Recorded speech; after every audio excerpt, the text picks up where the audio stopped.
برنامه سیاسی و تحلیلی دیدگاه. السلام علیکم تماشابینان عزیز گرامی، تشکر به شما که وقتهای قیمتی خود را دریغ نداشته این لحظه با مایید. برایتان برنامه تحلیلی دیدگاه را تقدیم میکنم. شوکتی محمد این دقیقه ها با شما هستم. پس از شکست های پی در پی در سیاست دشمن سازی به خاطر مشغول داشتن و ترس دادن مردم از دشمن خطرناک، به نظر می رسد رژیم امام علی رحمان از آخرین قرطه دستش استفاده کردن است. قرطه‌ای که در 30 سال پیش گروه جنایتکاری را سر قدرت آورد و کلخاسچی و دزد و راهزن را به الیت کشور تبدیل داد. این هم باشد محلگرایی است که در برنامه امروزه با کمک کارشناسان در این موضوع صحبت میکنیم. رژیم ها هرگاه احساس کردن ناراضگی مردم افزوده و پایه های حکومتشان سست شده است، به لرزه در آمده است، در فکر ساختن دشمن بیرونی می شوند تا ذهن مردم را از مشکلات داخل به خارج برند و برای مبارزه با دشمن یگانه ساکنان کشور را زیر پرچم خود متحد سازند. سالها نقش دشمن بیرونه را برای رژیم امام علی رحمان ازبکستان اسلام کریموف بازی میکرد. بعد شکست نقشه نابودسازی کامل یگانه حزب توانای مخالف، حزب نهضت اسلامی تاجیکستان در سال 2015، حکومت که تا آن زمان کوشش کرده بود حزب نهضت اسلامی تاجیکستان را دشمن داخلی معرفی نماید، کوشش کرد از این حزب دشمن بیرونی درست کند، چون دیگر قدرت دشمن تراشی از هیچ کشور را ندارد. چرا؟ ضعیفترین کشور منطقه قرقیزستان است که ها با به دست آوردن چند ابزار فشار چشم امام علی رحمان را گرفته است و امام علی رحمان دیگر قدرتی رویارویی با این کشور ضعیف 5 میلیونی را هم ندارد. با رویارویی با قرقیزها و برگردانیدن قسمت از زمین‌های غصب کرده آنها، حکومت می‌توانست تا جای محبوبیت کسب کند و قسمت از مردم را اطرافش متحد کند، اما جرأتش را ندارد. بنابراین دستگاه تبلیغاتی رژیم شروع از رسانه‌ها تا مسجد و صنعت وظیفه‌دار به دیو جلوه دادن نهضت اسلامی شدند که میخواهد به کشور حمله نماید و دهشت جنگ شهروندی دوباره تکرار شود.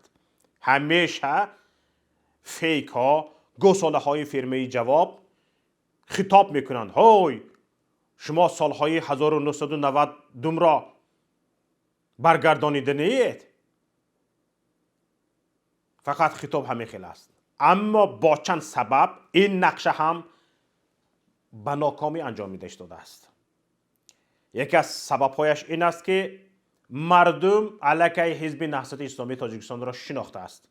حزب نهضت اسلامی تاجیکستان سالها در داخل فعالیت کرده است و محبوبیت کسب کرده است. چیزی دیگر این که مردم علیه حکومت را هم شناخته است، رسانه‌هایش را هم شناخته است. مردم شناخت خوبی از دروغ‌ها و فتنه اندازی‌های حکومت و رسانه‌هایش پیدا کرده‌اند. ناعهده برای تیم تبلیغاتی حکومت، این تیم که اساساً از حساب مویسفیدان سابق کمونیستان چلسواد تأسیس شده بود، با اصول عصر 20 یا زمان شوروی به مبارزه اطلاعاتی پرداخت. درست مثل اینکه با تیر و کمان علیه راکت و تانک بجنگی. چیزی دیگر این است که حکومت دیگر از جانب مردم دستگیری نمی‌یابد. مردم تا حدی به بقای رژیم رحمان باور ندارد که 90% طرفدارانش گویا که در رسانه‌ها و شبکه‌های اجتماعی با امضای مستعار می‌نویسند. آنها از عاقبتشان اندیشه می‌کنند، می‌دانند که ستون‌های بنای این حکومت به لرزه در آمده است. امروز هست فردا نیست. اینهایی که امروز زنجیربند سیاست های نادرستی حکومت شده اند و دیگر از این سیاست بیرون شده نمیتوانند. این شب و امروز با نام های مستعار علیه رقیبان حکومت امروزه مبارزه میبرند، چون نمیتوانند با نام خودشان به میدان برایند، زیرا میدانند که ستونهای حکومت امروزه به لرزه در آمده است. امروز یا فردا یا پس فردا با ملت روبرو میشوند. انا برای همین با این کار که نشد، حکومت خواست از کشور ایران دشمنی بیرونی تراشد، از جمهوری اسلامی ایران. اما چون ایده احمقانه و ناسنجیده بود، این هم کار نداد. آخر زرگوش هر قدر هم خود را دشمن گرگ تراشد، برای گرگ جای ننگ است که با چنین دعوا حتی توجه کند. گرگ میتواند زرگوش را تو دشمنی من گوید با او؟ نه. آخر از این رو ایران کمترین توجه به دشمن تراشی رژیم تاجیکستان نکرد و این دعوا خود از خود به باد فراموشی رفت.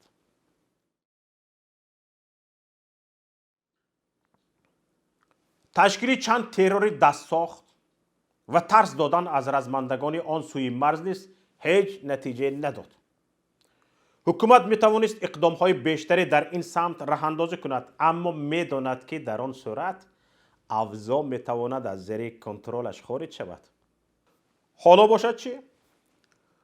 حالا بنابر به تاجیکستان اهمیت قائل نبودن هیچ کشور منطقه و وابستگی های زیادی خانواده امام علی رحمان از همسایه ها، هیچ دشمنی باقی نمانده است. دشمن نیست، دشمن یافتن در کار. البته می شود کشوری در سطح تاجیکستان پیدا کرد و از آن دشمن تراشید، ولی این کشورها خیلی دور در افریقا قرار دارند و هیچگاه درباره تاجیکستان نشنیدند. چگونه دشمنی میکنند؟ دشمنی بیرونی تراشیدن از حزب نهضت اسلامی تاجیکستان برعکس مردم را به سمت آن تله میدهد. رسانه های مخالفین جایگاهی هرچی بیشتری کسب میکنند. صدای نارضایی مردم که اساساً توسط رسانه های مخالف صدا میدهد تا رفت بلند بشود. اکنون چیکار باید کرد؟ رژیم باید کاری کند تا پیش راه بیداری مردم گرفته شود. این است که میخواهد از آخرین قرطه خود دوباره بیدار کردن حس محلگرایی کار گیرد. تا حال هیچ کس قاعده رزدیلیای ولستوی تفریقه اندازی حکومت کن را لغو نکرده است و آن با موفقیت در همه گوشه های جهان کار میدهد. یگانه تفریقه هم که حالا می شود بین مردم تاجیکستان انداخت، تفریقه بین محل هاست. محل ها را به تفریقه می اندازند. تاجیکستان را محل به محل جدا می کنند از هم. حالا کار به همین مانده است. اما آیا رژیم امام علی رحمان موفق خواهد شد؟ آیا موفق خواهد شد که تاجیکستان را محل به محل تقسیم کند و حس محلگرایی را در مردم بیدار کند، به همین مردم را تفریقه کرده بعد حکومت رانی کند؟ ما با این سوال به چند کارشناسان و فعالان مراجعت کردیم. چون بحثی محل است، کوشش کردیم هر کدامی از کارشناسان ما که به ما نظر میگویند از یک منطقه باشند تا فکر آنها را جمع کنیم و در این برنامه نظر آنها را بشنویم. عبدالستار بابایف، رهبری کمیته شهروندی نجات گروگانان و زندانیان سیاسی، زاده کولاب. این مرد حالا در غربت است، پناهنده سیاسی در اروپا است. رهبری کمیته شهروندی نجات گروگانان و زندانیان سیاسی تاجیکستان است. دعوتش از مردم کولاب باعث شد رژیم سابق کماندانهای فرانت خلقی را نزد بلندگویک آورد تا علیه عبدالستار بابایف صحبت کنند. همچنین ده ها ساکنان کولاب را وادار به پاسخ گفتن بر رهبری کمیته شهروندی نجات گروگانان و زندانیان سیاسی کرد. حالا به گفته های عبدالستار بابایف دقت دهید. وقتی که ما کمبودی های رحمانوف رو میگویم، کمبودی های رژیم میگیم و کمبودی های دیگر از اون میگیم یک 3-4 نفر وزیر رئیس کمیته هایی که امروز در اطراف رحمانوف جمع شدن و کشور رو با نابودی و هلاکت و به فقر فساد و دیگر چه ها برده ایستادن، وقتی ما از اینها از جبر و ظلم اینها به مردم میگوییم، اینها حتما دیگر مردم رو جمع میکنن، در مقابل ما میگذارن و میگویند که خب انا اینها مقابل دولت، مقابل حکومت، مقابل ملت، مقابل مردم شریف کلاب میزنند. اصلا که این طور نیست. رحمانوف که ملت نیست، یک رئیس جمهوری خودکامه هست که با ظلم، با جبر و ظلم حکومت رو زیر قبضه آهنین خود گرفته است. رحمانوف دیگر حکومت نیست و یک حکومت خانوادگی است. رحمانوف کشور نیست، تاجیکستان است. اگر رحمانوف کشور رو احترام میکرد، تاجیکستان رو احترام میکرد، ما دیگر زمین بدخشان رو به چین نمیفروخت. دیگه ما همین چیزها را گفتیم و به مردم شریف کولاب مراجعت کردیم که این روزها میگذرد، در تاریخ کاری کنید که نام شما سیاه نماند و من با مراجعت به قماندان های جبهه ملی یعنی به فرانت خلقی کردم و اسم چندی را در آنجا بردم. همین ثبت نواری که ما با شما صحبت داشتیم و به مردم کولاب مراجعت کرده بودم، من به خصوص به قماندان ها و دیگر مردم شناخته 1 سال قبل بود و آنها امروز اینو بهانه کردن. اینو یک بهانه بود که اینو پیش آوردن به قول دیگر مردم میگن که ما را دیگر میخواهند که خب بگن پیشکش کنن، بگن که این همینا ناآرام میکنن. من همین و بعد دیگر شخصیت ها رو آوردن در اینجا، از اونها زیر دوربین سخن گفتن که انا این مقابل دولت و مقابل حکومت گپ میزند. این بهانه را پیش گرفتن و میخواهند که اگر مردم یک بار دیگه بترسونن که باز همین ها میخواهند که شما را ناتیج کنن. من هیچ وقت برای ناتینجی، برای ناآرامی مردم شریف عزیز کولاب را دعوت نکردم. یک چیز را یادرس کنم تماشابینان عزیز، چند نفر از سابق کماندانهای فرانت خلقی در خطاب به گفته های عبدالستار بابایف برآمده بلبلکشان خواند. یکیش گفت ایشان ستار، ما پدرکه نیستیم، این میکنیم وی میکنیم، دستهایش در آسمان. ما رو یک کس نبینین، ما یعنی پدرکه نیستیم، چیزی بخویم اگر انشاءالله با هم خدا عدسمون میاد. من به همین مردک مراجعت کرده میگویم که هوی امکی پدرکه نیه شما، ببخشید یک چیزی استفاده شده هستید، نامش را خودتون میدونید. به شما گفته شده است که اگر تنج زندگی کردن میخواهید، اگر خواهید که تقدیر غفار صدای، یعقوب سلیم، خوجه کماندیر به سرتان نآید، اگر مثل سنگک و فیضلی به یک دیگر کشی مجبور نشوید، باید بلبلکتان خواند. شما این بلبلک های شما برای آن خوانده استاده است که همین گروی زنده ماندن شما، گروی صحت سلامت بودن شما و گروی زندان نشدن شما است. این را خودتون میدونید، بلبلکتون خوانده استاده است. اما اینجا یک سوال به میون میباید، شما گنرال پالکوونیک، گنرال شمال، گنرال ردوبرق، گنرال تندر هستید. کجا شد همون هیبت و جسارت و شجاعت شما که اقلا مردانگی خود را حفظ کنید؟ بلبلک یک ظالمی که به سبب او رد معرکه شده اید نشوید. آخر همین ظالم شما را رد معرکه کرده است. رد معرکه شده اید، به هیچ کار نمی بیایید، کار ناشایان. حالا با شما این رژیم میخواهد بودن خود را نشان دهد. به خدای یک جسارت نشان دهید. بجا شد جسارت و شجاعت ها.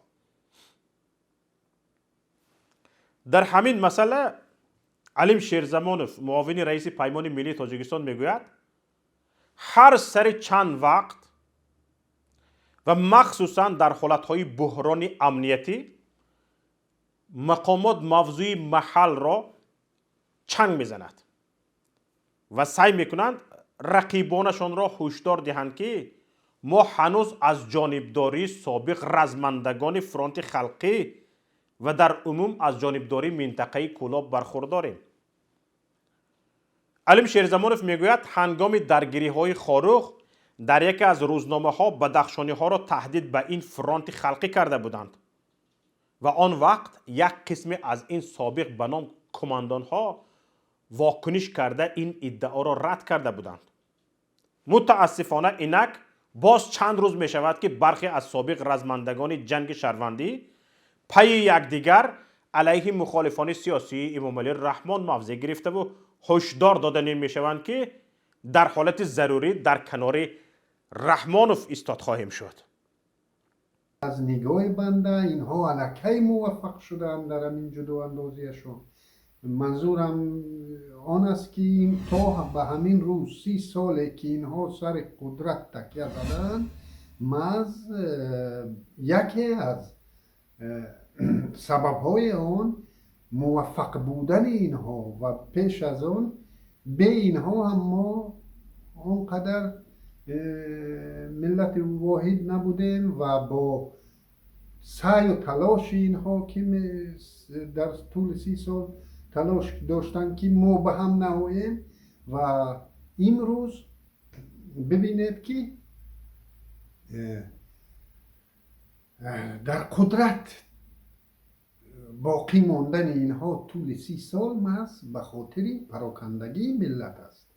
چون یک نماینده یک منطقه نمیخواهد من نماینده منطقه دیگر فرض کردیم سر قدرت آید. آیا تاجیکا آماده هستند امروز؟ تاجیکای منطقه فرض کردیم تاجیکای بدخشان، تاجیکای ختلان آماده اند امروز از پس یگان لیدری فرض کردیم شمالی روند و رنگی فرض کردیم گرج ها، ارمن ها یا اوکراین ها یا مولداوی ها آماده هستند در گرد یک لیدر شمالی گرد همایند، یا آیا شمالی آماده است که در گرد یک لیدر جنوبی گرد آیند و از حق این لیدر دفاع کنند؟ چطوری که اگر نوالنی تاجیک پیدا شد از یگان منطقه تاجیکستان منطقه های دیگر، آیا برای حمایت از حقوق وی به پا میخیسته باشند؟ همه این سوال های است که به جواب میماند.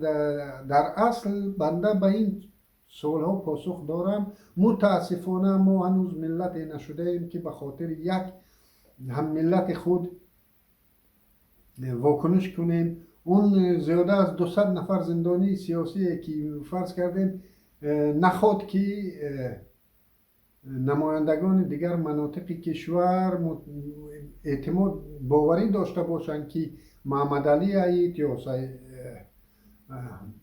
محترم سیف الله زاده یا دیگر برادران واقعا هم جنایتکارند که آواز به خاطر حمایت حقوق آنها آواز بلند نمی کنند و این مثال ها زیادند و بنده بر اینم که اینها موفق شدند در جدا اندازی این ملت. اسلام الدین سعیدوف دانشمند علوم اسلامی زاده نورآباد میگوید اختلافات محلی و قبیلوی همیشه برای سرکوب کردن ملت ها در حالت بیدار و منسجم شدن ملت برانگیخته می شود. بنابراین مردم را ضرور است در این مرحله از احتیاط کامل کار بگیرند و نگذارند حکومت آنها را وارد این بحران کند.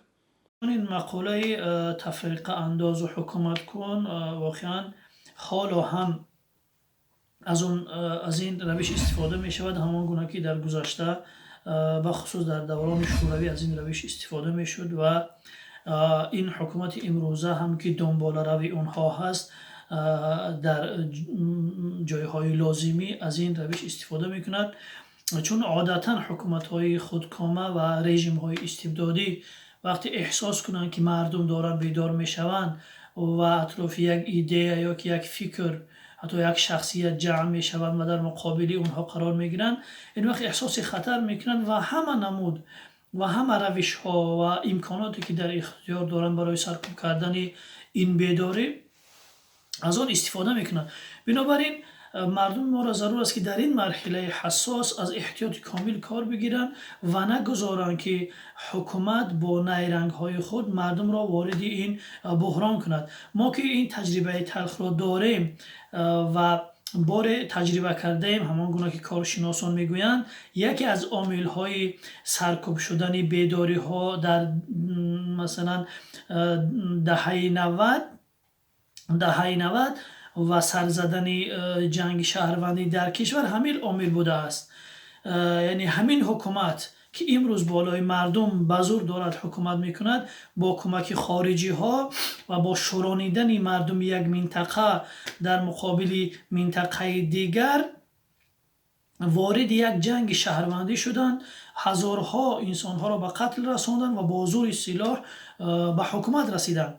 از نگاه من دو عاملی که در اون زمان باعث سر زدن جنگ شهروندی و ناآرامی در کشور شده بود امروز هم وجود دارند، حتی میتوان گفت بیشتر از آن روز احساس میشوند.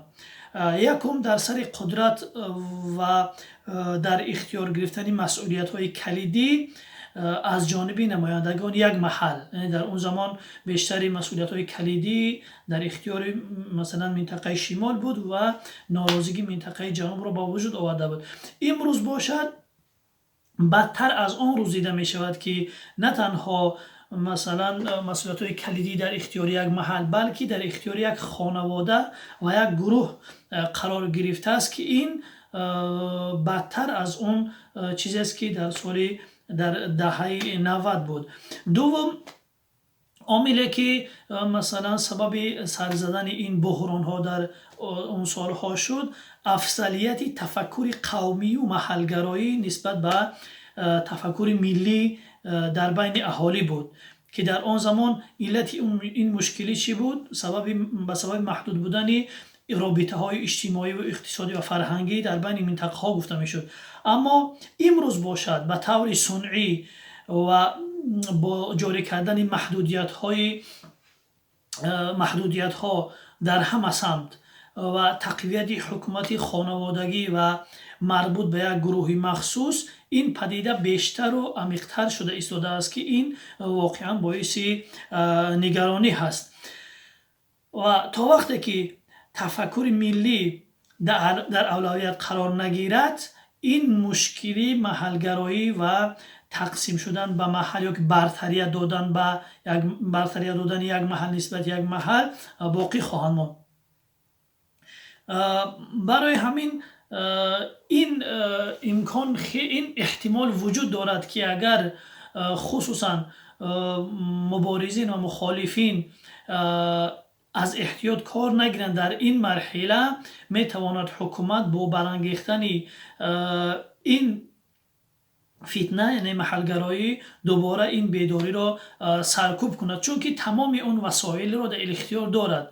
چگونه که گفتیم تمام قدرت در اختیار یک محل هست، در اختیار یک خانواده هست، یک گروه هست. اون میتواند با تحریک کردن اون افرادی که پشتیبان این گروه هستند، پشتیبان این خانواده هستند، با تحریک کردن اونها این فتنه محلگرایی را با وجود بیارد و این بیداری را سرکوب کند. بنابراین برای مردم خصوصا برای مبارزین خیلی ضرور است که از احتیاط کامل کار بگیرن و نگذارن که حکومت به این مقصد ناپاکش برسد.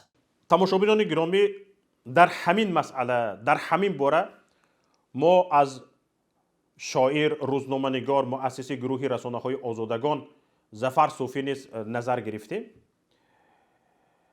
ظفر صوفی میگوید ظاهراً برای سرکوب مخالفان و دیگراندیشان و بقای قدرت خود، حکومت خودکامه همه امکانات و تواناییش را به کار گرفته، درک کرده است که موفق نشده است. حالا دیگر دست به دامن حس ملحلگرایی میزند. متاسفانه حکومت امام رحمان در کارهای نیک اکثرا ناموفق عمل کرده و در اکثر کارهای بد و طرحهای بد موفق بوده است. هرچه به منفعت ملت و دولت و کشور بوده یا به نتیجه نرسیده و یا با نتیجه بد به انجام رسیده و هرچی بر ضرر ملت و دولت و کشور بوده با تمام توان و تا جای به حساب موفقانه انجام داده است. هرچند من صادقانه و از جان دل دعاگویم که هیچگاه در انجام این طرح شیطانی موفق نشود، اما باز خب اقرار میکنم بر راستی نگرانم که در این طرح شیطانی هم حکومت رحمانوف موفق میشود. باید یک واقعیت رو بپذیریم که تا امروز برای سرکوب مخالفان و دیگراندیشان حکومت و البته برای بقای خود، قدرت خود، همه امکانات و تواناییش را به کار گرفت و تا جای هم در این امر موفق بوده است. ولی با این همه ظاهرا حکومت خودکامه و از خود راضی درک کرده که موفق نشده است یا به این نتیجه رسیده که موفق نشده است. حالا دیگر دست به دامن حس محلگرایی زده. البته راه جلوگیری یا پیشگیری از موفقیت این طرح شیطانی وجود دارد و آن به میزان خرد، مسئولیت شناسی و ملت دوستی و وطن دوستی افراد سرشناس و گروه ها در محل ها بستگی دارد.